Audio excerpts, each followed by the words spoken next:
Paz e bem, sou Paulo da Costa Paiva, leigo professo na Ordem Franciscana Secular e também idealizador da mídia digital Partilha Franciscana. Lá você encontra tudo relacionado à nossa espiritualidade, dos terceiros penitentes de São Francisco de Assis.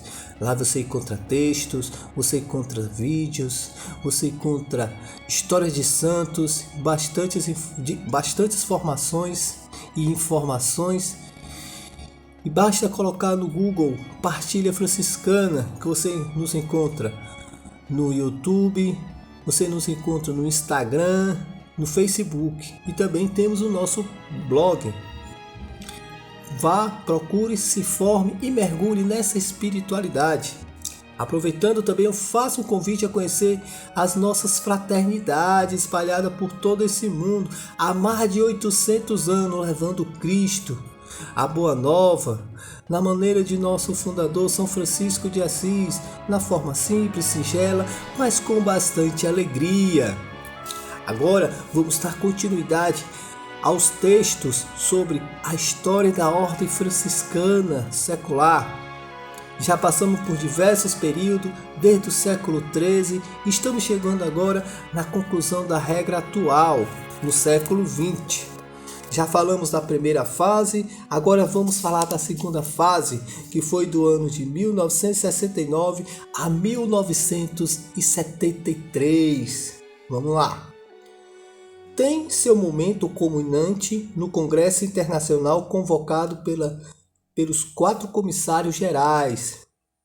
O referido simpósio teve lugar em Assis em 27 de setembro a 3 de outubro de 1969. Dele participaram, além dos 4 comissários gerais e de seus substitutos, 17 delegados de diversas nacionalidades, provenientes de 4 continentes. Infelizmente, nesse período, a África não tinha um representante. Mariano Bigg, no artigo anteriormente mencionado, descreve assim o trabalho do Congresso. Os participantes, divididos em 5 grupos linguísticos, italiano, francês, inglês, espanhol e alemão, tomaram conhecimento da síntese das respostas relativa ao primeiro esquema de 1968. Posteriormente, dividido em 3 comissões, discutiram respectivamente características da ordem secular de São Francisco no mundo de hoje e os pontos essenciais da espiritualidade e das leis fundamentais da ordem secular. Na sessão plenária de 3 de outubro foram aprovados somente pelos leigos, pois os religiosos, mesmo tendo direito, haviam renunciado à expressão do voto com maioria sempre superior a 2/3. 25 moções elaboradas pelas comissões, nas quais se encontravam grande parte dos conteúdos que hoje fazem parte da regra. No Congresso foi também afirmada a unidade da Ordem Terceira e a exigência de assim se buscar a unidade das estruturas. Aqui achei algumas coisas interessantes, né? Que foi a estrutura do Congresso, as eleições para definir muitas coisas relacionadas à nova regra, na qual os religiosos não queriam votar para dar total autonomia aos leigos. Os religiosos estavam lá para ajudar a elaborar a regra, mas quem aprovava cada ponto, cada decisão, eram os próprios leigos. Eles queriam dar essa liberdade e responsabilidade aos leigos, sendo acompanhada pelos nossos irmãos da Primeira Ordem e da TO. E também eles achei interessante essa parte aqui. No Congresso foi também afirmada a unidade da Ordem Terceira na família franciscana, né? E a exigência assim de se buscar a unidade das estruturas, né? Porque a estrutura que temos hoje na Ordem Franciscana Secular nem sempre foi assim, né?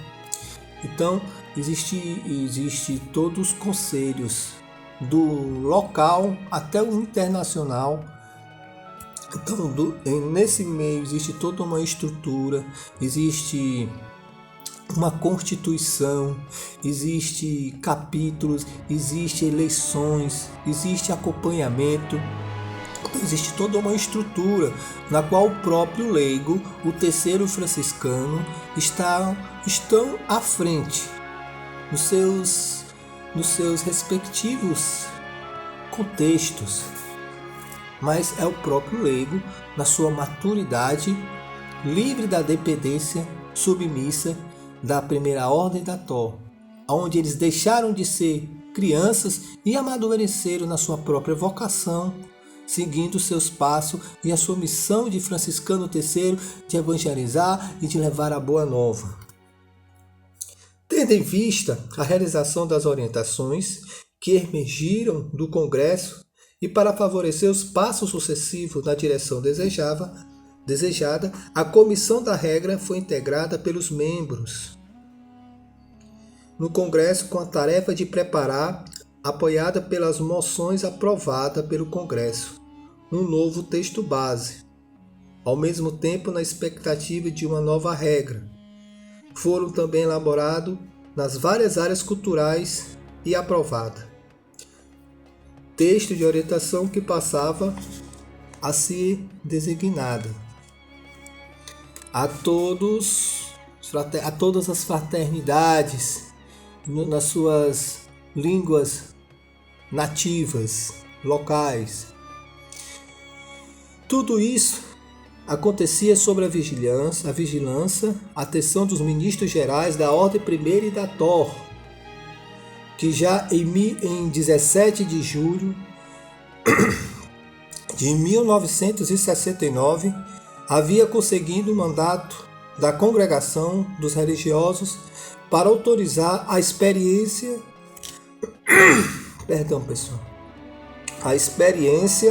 nas diferentes áreas culturais, dentro dos limites do documento Ecclesiae Sancta, a palavra em latim.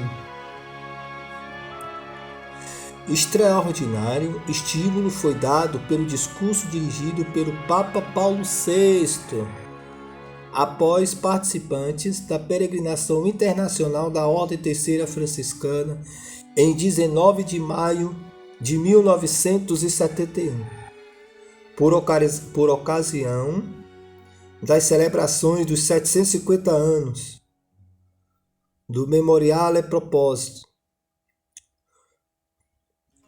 A primeira regra,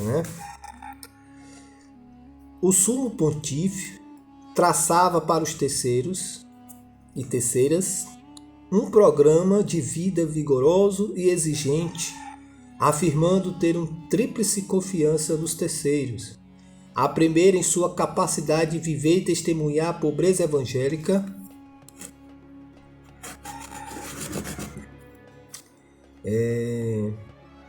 entendida como afirmação do primado do amor a Deus e ao próximo, expressão de liberdade e de humildade, estilo amável de simplicidade de vida.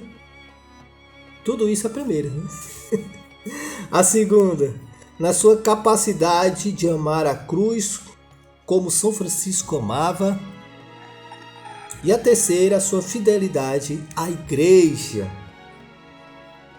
Então vamos lá. A gente vê aqui o desenrolar, de todo a futura regra que já está sendo trabalhada, que já está sendo desenvolvida, sempre sendo acompanhada pelos frades e pelos irmãos terceiros regulares, no seio da igreja, tendo todo o suporte, todo o apoio da igreja, do alto clero, do Papa. E o Papa Paulo VI, com todo aquele seu amor, nos fez essa proposta dessa tríplice de confiança. Só repetindo que é A afirmação do primado do amor de Deus ao próximo, expressão de liberdade e de humildade, um estilo amável de simplicidade de vida.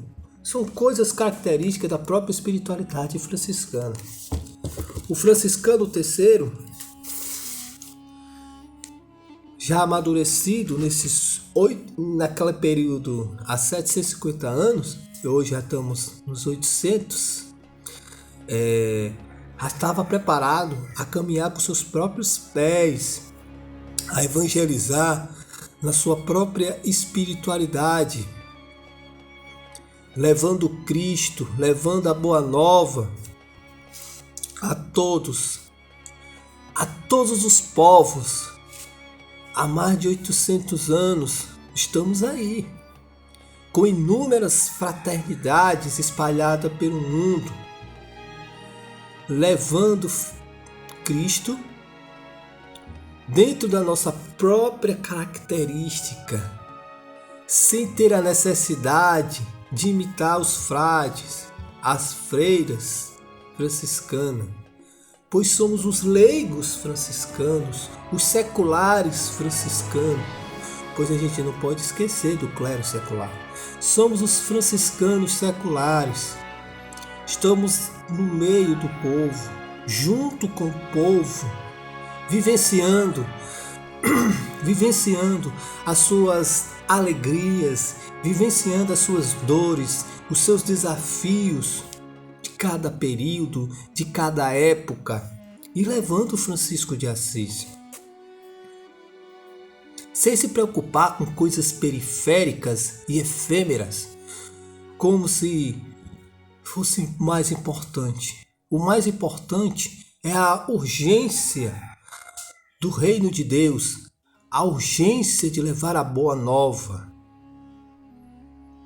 Não importa se precisa ou não usar uma túnica, não importa se precisa ou não usar um escapulário ou um cordão na cintura. Isso são detalhes, isso são coisas efêmeras. O mais importante é você vivenciar, encarnar em você essa espiritualidade, essa forma de evangelizar que nosso Pai Seráfico, desde os primórdios, nos apresentou. E confiou e amou profundamente os terceiros desde a sua fundação. Então, devemos levá-lo. Claro, uma característica nossa, uma forma de apresentar-se é importante, mas sem precisar copiar os outros. Uma blusa para identificar, um tal para identificar, mas sem excessos de acessórios. Porque o que é o mais importante não é o que você veste, mas aquilo que você vivencia. É o seu modo de viver, é o seu testemunho de viver essa boa nova na maneira da nossa escola mística espiritual, que é a franciscana.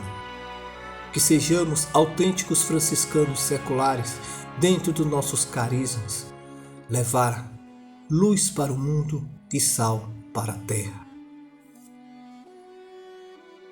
Paz e bem.